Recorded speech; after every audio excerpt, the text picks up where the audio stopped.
महाभाष्यं चरकप्रतिसंस्कृतैः मनोवाक्काय दोषाणां अत्रे अधिपतये नमो नमः। आबाहुपुरुषाकारं शङ्खचक्रासिधारिं सहस्रशीर्षं श्वेतं प्रणमामि पतञ्जलिम्। ॐ शान्ति शान्ति शान्ति।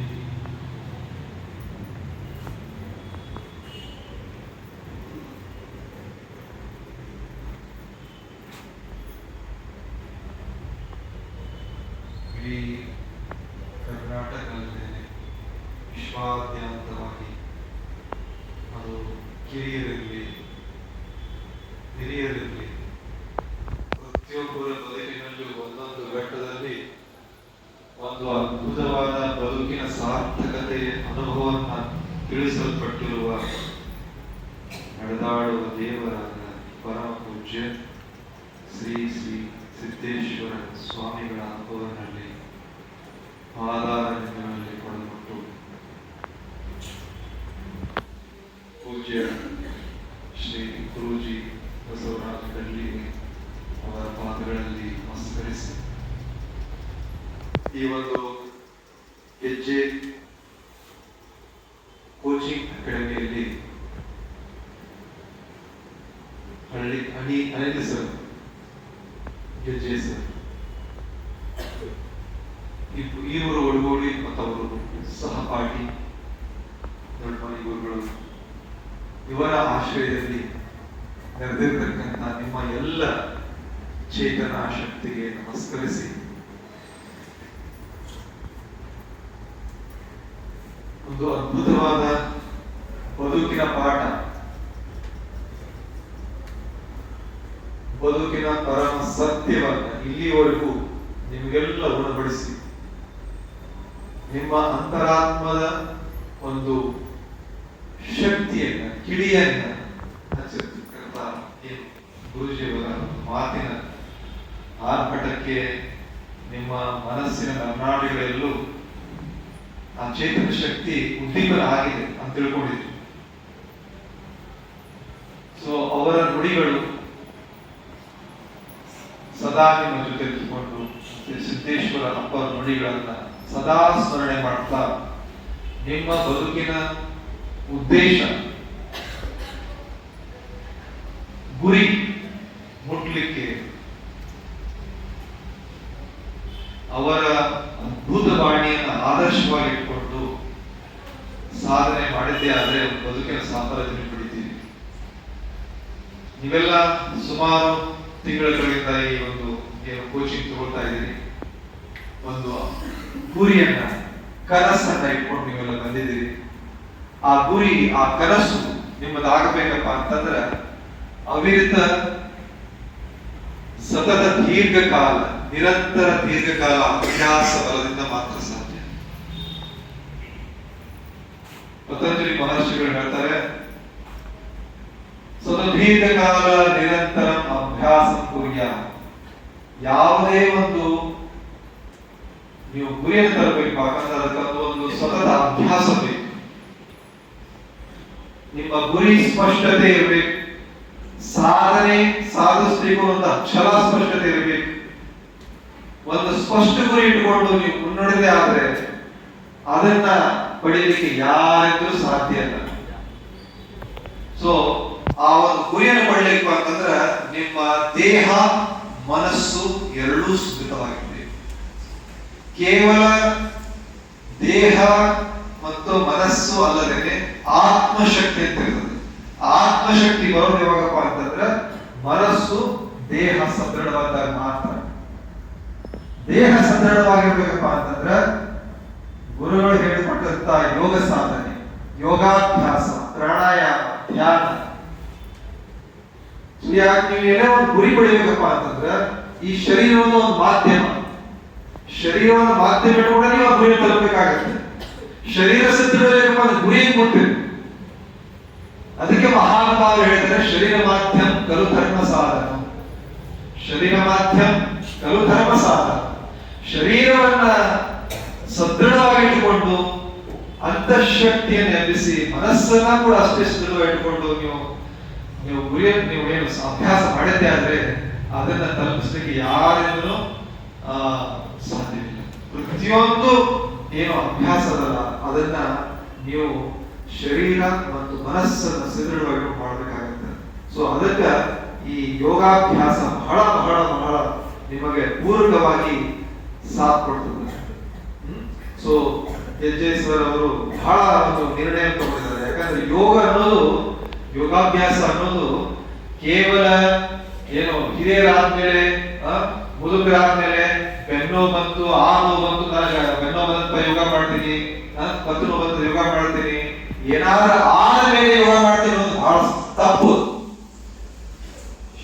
ಯೋಗದಿಂದಾಗ ನೀವು ಇದನ್ನು ಯೋಗಾಭ್ಯಾಸವನ್ನು ನೋಡಿ ಮಾಡ್ಕೊಂಡಿದ್ದಾದ್ರೆ ಶರೀರದ ಸುದೃಢ ಜೊತೆಗೆ ಮನಸ್ಸಿನ ಆಂತರಿಕ ಶಕ್ತಿಯ ಜಾಗೃತಿ ಜೊತೆಗೆ ನಿಮ್ಮ ಬದುಕಿನಲ್ಲಿ ನೀವು ಏನು ಒಂದು ಛಲ ಇಟ್ಟುಕೊಂಡಿರ್ತಾರಲ್ಲ ಅದರ ಸಾಧಿಸಲಿಕ್ಕೆ ಬಹಳ ಬಹಳ ಮುಖ್ಯ ಆಗುತ್ತೆ. ಸೊ ಯೋಗ ಅನ್ನೋದು ಬರೀ ಕೇಳೋದಲ್ಲ, ನೋಡೋದಲ್ಲ, ಮಾಡೋದಲ್ಲ, ಅದನ್ನ ಅನುಭವಿಸಬೇಕು, ಅಭ್ಯಾಸ ಮಾಡಬೇಕು, ಅಂದಾಗ ಮಾತ್ರ ಅದೊಂದು ರುಚಿ ಪಡಿತೀರಿ. ಸೊ ಅದಕ್ಕ ನಾನು ಒಂದು ನಿಮಗೆ ಏನ್ ಟಿಪ್ಸ್ ಕೊಡ್ತೀನಪ್ಪ ಅಂತಂದ್ರ ಸಂಕಲ್ಪ ಸಂಕಲ್ಪ ಸಂಕಲ್ಪದಿಂದ ಸಿದ್ಧಿ, ಸಂಕಲ್ಪ ಸೇ ಸಿದ್ಧಿ ಅಂತ ಹೇಳ್ತಾರೆ. ನೀವೇನು ಅಫರ್ಮೇಷನ್ ಅಥವಾ ವಿಶ್ ಅಥವಾ ಸಂಕಲ್ಪ ಮಾಡ್ಕೋತಿರಲ್ಲ ಅದು ಸಿದ್ಧಿ ಆಗಬೇಕಪ್ಪ ಅಂತಂದ್ರೆ ಈ ಯೋಗದಿಂದ ಮಾತ್ರ ಸಾಧ್ಯ. ಸಂಕಲ್ಪದಿಂದ ಸಿದ್ಧಿ ಹೇಗೆ? ಸಂಕಲ್ಪ ಧ್ಯಾನ ಅಂತ ಮಾಡಿಸ್ತೀವಿ ನಮ್ಮ ಆಶ್ರಮದಲ್ಲಿ. ಸುಮಾರು ಧ್ಯಾನಗಳ ಬಗ್ಗೆ ನಿಮ್ಗೆ ಹೇಳ್ಕೊಡ್ತೀವಿ. ಅಲ್ಲಿ ಭೂಗರ್ಭ ಧ್ಯಾನ ಮಂದಿರ ಆಗ್ತದೆ, ಪಿರಾಮಿಡ್ ಧ್ಯಾನ ಮಂದಿರ ಆಗ್ತದೆ, ನಕ್ಷತ್ರ ಧ್ಯಾನ ಮಂದಿರ ಆಗ್ತದೆ. ನಿಮ್ಮ ಪ್ರತಿಯೊಬ್ಬರು ಏನು ಹುಟ್ಟಿದ ಕೂಡ ಒಂದು ಜಾತಕ ತಿಳಿಸ್ತಾರ, ಒಂದು ನಕ್ಷತ್ರ ಒಂದು ರಾಶಿ ಬರುತ್ತೆ. ಆಯಾ ನಕ್ಷತ್ರ ಅನುಸಾರವಾಗಿ ಒಂದು ಗುಹಾಕಾರ ಮಾಡಿದೀವಿ. ಗುರುಗಳಿಂದ ದೀಕ್ಷೆಯನ್ನು ಪಡೆದು ಆ ನಕ್ಷತ್ರ ಧ್ಯಾನ ಮಂದಿರದಲ್ಲಿ ನೀವು ಧ್ಯಾನ ಮಾಡಿದ್ದೇ ಆದ್ರೆ ಸುಮಾರು 100% ನೀವು ಏನ್ ಅನ್ಕೊಳ್ತೀರಿ ಅದು ಸಂಪೂರ್ಣವಾಗಿ ಅದೊಂದು ಈಡೇರ್ತದೆ ಅಂತ ಒಂದು ಅದ್ಭುತವಾದ ಒಂದು ಕೇಂದ್ರ ಆಗಿದೆ. ಸೊ ಆ ಸಂಕಲ್ಪ ಧ್ಯಾನ ಸ್ವಲ್ಪ ಕ್ಷಣಗಳ ಕಾಲ ನಾನು ನಿಮಗೆ ಹೇಳ್ಕೊಡಿಸ್ತೀನಿ. ಸೊ ನೀವು ಕೂತಿದ್ರಿ, ಒಂದು 5 ನಿಮಿಷ ಕೊಟ್ಟಾಗ ಟೈಮು ಆಲ್ರೆಡಿ 5 ನಿಮಿಷ ಆಯ್ತು. ಸೊ ಇನ್ನು 3 ನಿಮಿಷಗಳ ಕಾಲ ಅವರಿಂದ ನಾನು ಸಾಲ ಪಡಿತೀನಿ ನಿಮ್ಮ ಸಲುವಾಗಿ, ಬೇರೆ ಯಾರ ಸಲುವಾಗಿಲ್ಲ. ಕೇವಲ 3 ನಿಮಿಷ ಸ್ವಲ್ಪ ಅದನ್ನ ನಿಮ್ಗೆ ಛಲ ಕೊಡ್ತೀನಿ. ನೀವು ಅದನ್ನು ರೂಢಿ ಮಾಡ್ಕೊಳ್ಳಿ. ರೂಢಿ ಮಾಡಿಕೊಂಡಿದ್ದೆ ಆದ್ರೆ ಅದರ ಮಹತ್ತತೆ ನೀವು ಅರಿತಾ ಹೋಗ್ತೀರಿ. ಓಕೆ, ನೀವು ಕುಳಿತುಕೊಂಡ ಜಾಗದಲ್ಲೇ ನೇರವಾಗಿ ಕೂತ್ಕೊಳ್ಳಿ. ಸ್ವಲ್ಪ 2 ಕೈ ಮೇಲಕ್ಕೆ ಪೂರ್ತಿ ಮೇಲೆ ಜಗ್ರಿ ಎತ್ರಿ. ಯಾರೋ ನಿಮ್ಮನ್ನ ಕೈಯಿಂದ ಎಳಿತಾ ಇದ್ದಾರೆ ಅನ್ನೋ ಭಾವದಲ್ಲಿ ಎತ್ತಬೇಕು. ರೆಟ್ಟೆಗಳು ಕಿವಿಗೆ ತಾಗ್ಬೇಕದು. ಪೂರ್ತಿ ಮೇಲಕ್ಕೆ ನಿಮ್ಮಿಂದ ಮಷಿನ್ ತಗೊಂಡು ಯಾರು ಎತ್ತಿದ್ದಾರೆ ಅಂತಂದು ಇನ್ನೂ ಎತ್ತಿ ಸೊಂಟದಿಂದ ಎಳ್ಕೊಂಡು ಸೊಂಟನ ಬೆನ್ನು ಹೊರಿ, ಮಧ್ಯದ ಬೆನ್ನು ಹೊರಿ, ಕುತ್ತಿಗೆ ಬೆನ್ನು ಹೊರಿ, ಸಂಪೂರ್ಣವಾಗಿ ಈಜ್ಬೇಕು. ಇನ್ನು ಈಚೆ ಕುತ್ತಿಗೆ ಹಿಂದಕ್ಕಾಗಿ,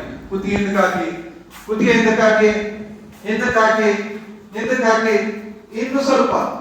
ಈಗ ಸ್ವಲ್ಪ ಸೊಂಟವನ್ನ ಹಿಂದೆ ಬಾಗಿಸಿ ಪೂರ್ತಿ ಸ್ವಲ್ಪ ಹಿಂದೆ ಬಾಗಿಸಿ, ಬೀಳಬೇಡ್ರಿ, ಸ್ವಲ್ಪ ಹಿಂದೆ ಬಾಗಿಸಿ. ಕಂಟ್ರೋಲ್ ಇರಲಿ ಬಾಡಿ ಮೇಲೆ. ಸ್ವಲ್ಪ ಹಿಂದಕ್ಕೆ ಹೋಗ್ರಿ, ಇನ್ನು ಸ್ವಲ್ಪ ನೋಡಿ. ಹೊಟ್ಟೆ ಏನಾಗ್ತಾ ಇದೆ? ಭೂಕಂಪ ಆಗ್ತಾ ಇದೆಯಾ?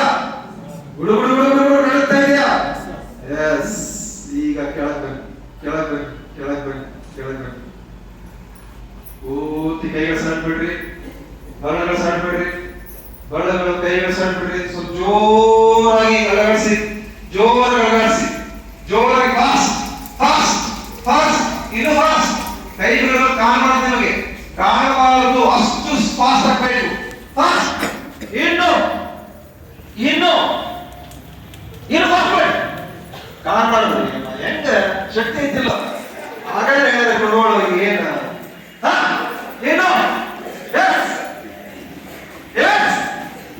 ಜಾಡಸ್ರಿ ಸಿಂಪಲ್. ನಾನು ಏನ್ ನಿಮ್ಮ ತಲೆ ಕಳೆ ಮಾಡಿ ಕಾಲು ಮೇಲೆ ಕಡಿಲ್ಲ. ಜಡ್ಸ್ ಜಡ್ಸ್ ಜಡ್ಸ್ ಜಡ್ಸ್ ಜಡ್ಸ್. ಕಣ್ಮುಚ್ಚೀಗ. Close your eyes. Relax your whole body. Relax your whole body. Back should be straight. Be straight. Relax your shoulders. Relax your back. ಸ್ವಲ್ಪ ಕ್ಷಣಗಳ ಕಾಲ ನಿಮ್ಮ ಸುತ್ತಮುತ್ತಲಿರತಕ್ಕಂಥ ಒಂದು ಪರಿಸರವನ್ನು ನೋಡ್ಕೊಳ್ಳಿ.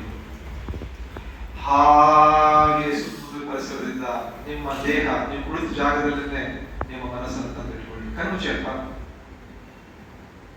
ಸಂಪೂರ್ಣ ಮನಸ್ಸನ್ನು ನೀವು ಕುಳಿತುಕೊಂಡ ಜಾಗದಲ್ಲಿ ಅದನ್ನು ಕೇಂದ್ರೀಕರಿಸಿ.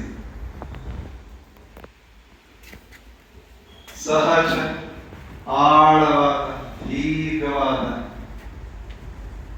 ಉಸಿರಾಟ ತೆಗೆದುಕೊಳ್ತಕ್ಕಂಥ ಪ್ರತಿಯೊಂದು ಉಸಿರು ಧನ್ಯತ ಭಾವದಿಂದ ತೆಗೆದುಕೊಳ್ಳಿ. ನೀವು ಇವತ್ತು ನೀರು ಇಲ್ಲದೆ ಇರಬಹುದು, ಊಟ ಇಲ್ಲದೆ ಇರಬಹುದು, ಆದ್ರೆ ಈ ಉಸಿರಿನ ಪ್ರಾಣ ಶಕ್ತಿ ಅನ್ನೋದೇನದ ಇಲ್ಲದೆ ಇರೋಕ್ಕಾಗುದಿಲ್ಲ. ಒಂದು ಕ್ಷಣ ನಿಮ್ಮ ಉಸಿರಿದ್ರೆ ಎಂತ ಗತಿ ಬರುತ್ತೆ ನಿಮ್ಗೆ ಗೊತ್ತಾ? ಕೊರೋನಾ ಸಮಯದಲ್ಲಿ ಉಸಿರಾಟಕ್ಕೆ ಆಮ್ಲಜನಕಕ್ಕಾಗಿ ಎಷ್ಟು ಜನ ಹೋರಾಡಿ ತೀರ್ಕೊಂಡಿದ್ದಾರೆ. ಅಂತ ಅದ್ಭುತ ಪ್ರಾಣ ಶಕ್ತಿ ಪರಮಾತ್ಮ ನೀಡಿದ ಫ್ರೀ ಆಫ್ ಕಾಸ್ಟ್. ಆ ಪ್ರಾಣ ಶಕ್ತಿಯನ್ನ ಅತ್ಯಂತ ಧನ್ಯತಾ ಭಾವದಿಂದ ತೆಗೆದುಕೊಳ್ತಾ ಹೋಗಿ ಎಷ್ಟು ಆಳವಾಗಿ ಹೋಗ್ಬೇಕು ಅಂತಂದ್ರೆ ನಿಮ್ಮ ದೇಹದ ನರನಾಡಿಗಳಲ್ಲಿ ಆ ಪ್ರಾಣಿಯ ಶಕ್ತಿಯ ಸಂಚಾರ ಅನುಭವ ನಿಮ್ಮದಾಗ್ತಾ ಹೋಗ್ಬೇಕು. ನಮ್ಮ ದೇಹದಲ್ಲಿ ಸಾವಿರಾರು ನಾಡಿಗಳಿದಾವೆ, 72,000 ನಾಡಿಗಳು.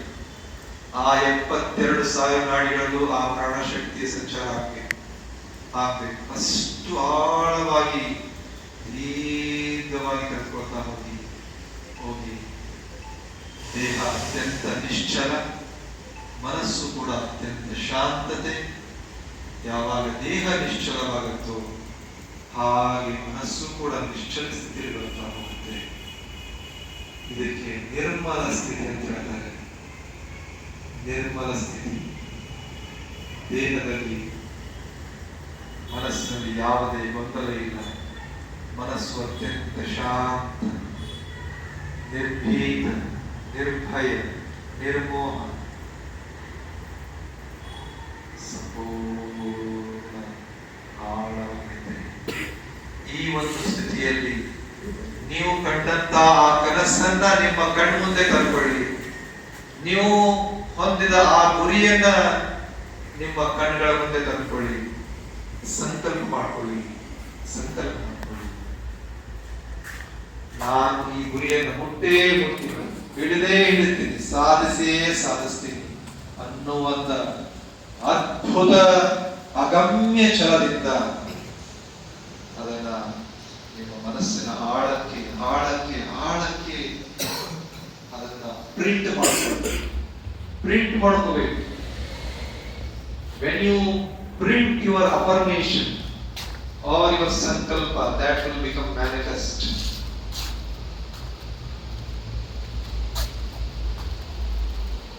ಆ ಗುರಿ, ಆ ಸಾಧನೆ ಕಣ್ಣುತ್ತಿರಲಿ. ಮನಸ್ಸಿನ ಆಳಕ್ಕೆ ಇಳಿಸ್ತಾ ಹೋಗಿ. You are doing for yourself, not anybody else. This is for yourself. This is for your life.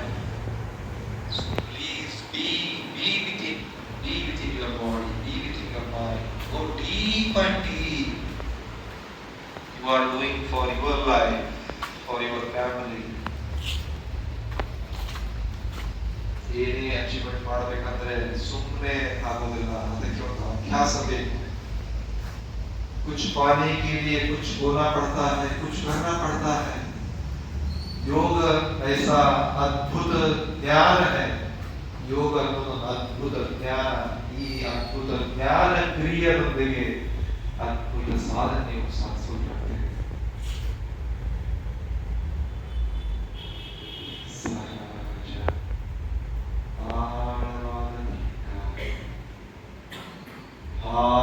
ಅದನ್ನ ಗುರಿಯನ್ನ ಮನಸ್ಸಿನ ಆಳವಾಗಿ ಸಂಕಲ್ಪದಿಂದ ಸಿದ್ಧಿಯವರೆಗೂ ಅದನ್ನು ಬಿಡಬೇಡಿ. ಈ ಒಂದು ಜ್ಞಾನ ಕ್ರಿಯೆ, ಸಂಕಲ್ಪ ಜ್ಞಾನ ಪ್ರತಿನಿತ್ಯ ಮಾಡ್ತಾ ಬಂದ್ರೆ ಹಾಕಿದ ಮೊಳಕೆ ಖಂಡಿತ ಚಿಗುರುತ್ತದೆ. ಮೊಳಕೆ ಹಾಕೋದಷ್ಟೇ ನಿಮ್ಮ ಕೆಲಸ, ಚಿಗುರು ಇಡುವುದು ಪ್ರಕೃತಿಯ ಕೆಲಸ. ಸೊ ಇಂದಿನಿಂದ, ಈ ಕ್ಷಣದಿಂದ ನಿಮ್ಮ ಆ ಗುರಿಯ ಮೊಳಕೆ, ಆ ಒಂದು ಬೀಜ ನೀವು ಬಿತ್ತಿದಿರಿ. ಪ್ರತಿದಿನ ಈ ಸಂಕಲ್ಪ ಧ್ಯಾನ ಮಾಡ್ತಾ ಹೋಗಿ. ಖಂಡಿತ ಆ ದಿನ ಬಂದೇ ಬರುತ್ತೆ. ಆ ಒಂದು ಗುರಿ ನೀವು ತಲುಪ್ತೀವಿ. ಈ ಒಂದು ಭಾವನೆಯೊಂದಿಗೆ, ಈ ಒಂದು ಸದ್ಭಾವನೆಯೊಂದಿಗೆ ಮತ್ತೆ ದೀರ್ಘವಾದ 3 ಸಾರಿ ವಿಶ್ವಾಸ ಮಾಡಿ. ತತ್ರ ಪ್ರತ್ಯೇಕತಾನತಾ ಧ್ಯಾನ, ತತ್ರ ಪ್ರತ್ಯಯ ಏಕತಾನತಾ ಧ್ಯಾನ. ಒಂದೇ ಒಂದು ಗುರಿಯೊಂದಿಗೆ, ಒಂದೇ ಒಂದು ಸಂಕಲ್ಪದೊಂದಿಗೆ ಮಾಡುವ ಕ್ರಿಯೆ ಧ್ಯಾನ. ಅಂತ ಒಂದು ಧ್ಯಾನ, ಸಂಕಲ್ಪ ಧ್ಯಾನ ಇವೆಲ್ಲ ಮಾಡ್ತಾ ಇದ್ದಾರೆ. ನಿಧಾನವಾಗಿ ಎಲ್ಲರೂ ಜೊತೆಗೂಡಿ 3 ಸಾರಿ ಓಂಕಾರವನ್ನೇ ಹೇಳೋಣ. ಆಲ್ ಟುಗೆದರ್ ಓಂಕಾರ.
शांति शांति शांति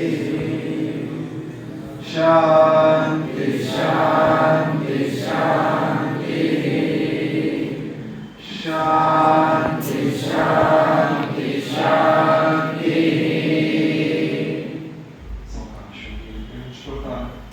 ಮಂದಸ್ಮಿತರಾಗಿ ಕೈ ಉಜ್ಜಿ, ಕೈ ಉಜ್ಜಿಕೊಂಡು ಮಂದಸ್ಮಿತ ಭಾವದಿಂದ ಕಣ್ಣುಗಳನ್ನು ತೆಗೆದಿರಿ.